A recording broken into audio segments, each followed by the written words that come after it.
My name's Larry Bolinger. I'm a candidate for the Attorney General's position in Nebraska. Today I'm going to talk about a policy that we're trying to push. It's called the Right to Repair policy. Right to Repair is being argued so that the consumer, maintenance people, computer experts, and mechanics have the right to repair equipment. The importance of this policy is to support consumer rights. It would allow them the right to work on their property, to give them the right to allow a qualified person to do the work as well. Now, my credibility in this area is that I do have a Bachelor of Science degree from UNO. So I've studied policy and procedures. I go into in-depth on a lot of research analysis to try and push proper policy and procedures. I've also worked several years as a contractor and a ranch hand. I know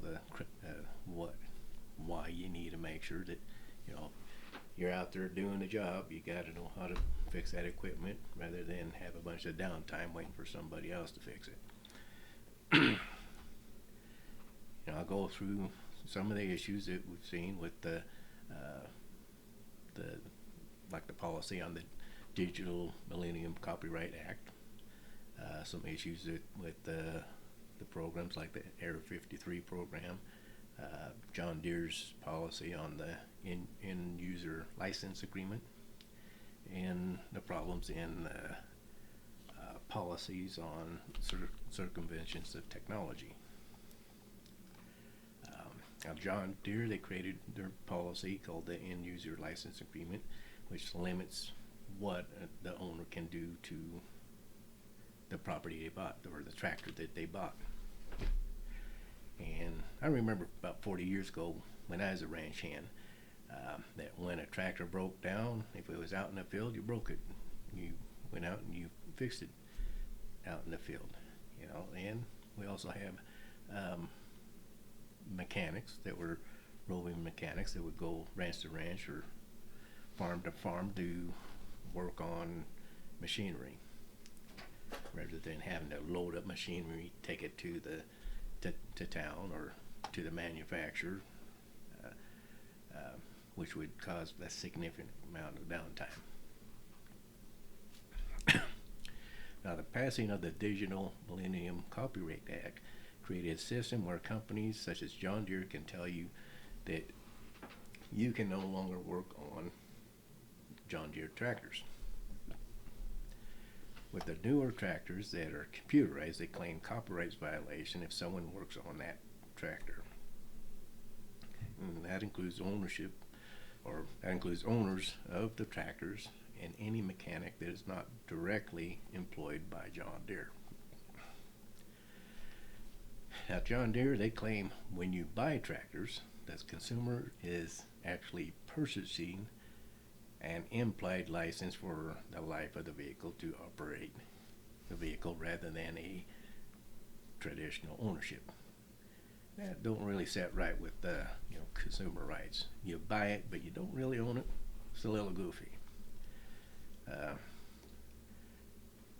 But what they did to satisfy the contractual law part of that is that they have every new owner sign an end user license agreement, which puts a limit on user rights to software and forbids any repairs to the equipment. So that makes that contract kind of bindable. It's not within consumer rights law, but they make it somewhat bindable, or gives them a reason to argue if it presents an issue. Now, this restricts the owner's ability to perform maintenance and to hire a mechanic to perform maintenance. Now, outside of the end-user license agreement, some programs will create an automatic fail or shutting down of the computer system, such as the Air 53 program, which that's something that Apple did for their cell phones. That program, it shut down the phone if someone tried working on the phone or tried installing a third-party component and Apple was fined $9 million for violating the Australian consumer laws. And that's something that I was assuming would be able to happen here in the United States, that they'd be in violation of a consumer law as well in the States. The Air 53 programs were installed in equipment for Apple, John Deere, and Tesla's automotive. Programs they created to make your property fail or have limited life can be argued as consumer rights violation. I mean, items do break down.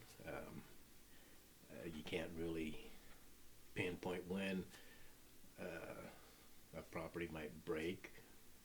Things are made cheap, things are made expensively, but it's when you create a program that makes the program start to fail within 1 year or start failing at the 2-year mark. That to me is a serious conflict or ethics conflict. Now, the policy that allows approval of Air 53 was the Digital Millennium Copyright Act, which was passed in '98. It criminalizes the production of dissemination of technology, devices, or services intended to circumvent measures that control access to copyright works. It also criminalizes the act of circumventing any access control, whether or not there is actual infringement of copyright itself. If a person works on their Apple phone, tractor, or Tesla automobile, could be in violation of federal law. Under this law, if you even open the compartment to the computer, could be considered a violation of federal law, which is a little bit nuts. Now the DMCA policy is under the copyright law, so it's basically umbrella under copyright law. But people are not copying the program for use for another program or creating their own product. You have to prove a copy and use to be proven as a copyright infraction. So the policy itself does not fit within the intent of the copyright law.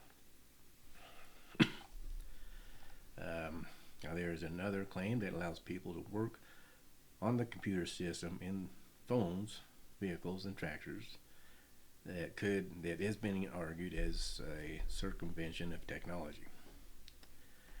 And what that refers to is tools that allow users to evade a software alliance protocol.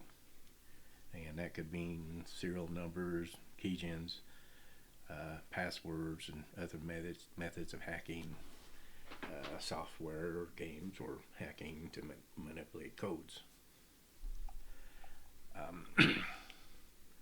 But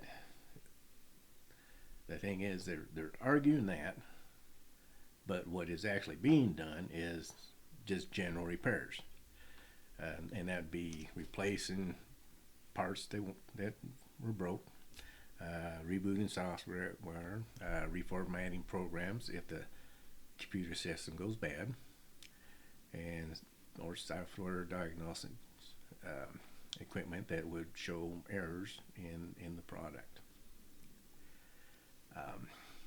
The policy the U.S. has is to stop the circumvention of technology, but the actual maintenance that is being performed is not by definition circumvention of technology. And that brings up some legal issues when they claim improper definition. And that could be argued under Title 18 of the United States Code Section 1001, which by definition says that it's knowingly or willfully making any material, false, fictitious, or fraudulent statements or representation in the matter within the jurisdiction of the executive, legislative, and judicial branch of the United States. So, in conclusion, there are several ways to fix this problem. There needs to be policy approved to allow owners of those properties to be able to work on the properties. You got to have a right to repair. And we need to hold the government and businesses accountable when they violate those laws. And many of the laws violations can be argued under policy, under laws such as the consumer law, antitrust laws, infraction of the Federal Trade Commission Act, infraction of the Clayton Antitrust Act, the Sherman Act violations, and violations of the Title 18 policies. Now, proving right to repair would help improve secondary raw material markets. It would help get equipment fixed quicker, decrease equipment downtime, and it would reduce electronic waste. Our next course of action that we should, or I encourage you to try and do, is to reach out to your local, your state and federal legislatures and push the policies to change. Allow property owners, consumers, the right to repair their product or hire whoever they think they need to, that are qualified to work on that property, to just do the work. Now, if they refuse, if you can't get it done, then the next thing that needs to happen is that we need to take the issue back to the Supreme Court, argue it, and file charges. And I thank you for your time. And for more information about my campaign for Attorney General, you can look it up at LarryBolinger.com.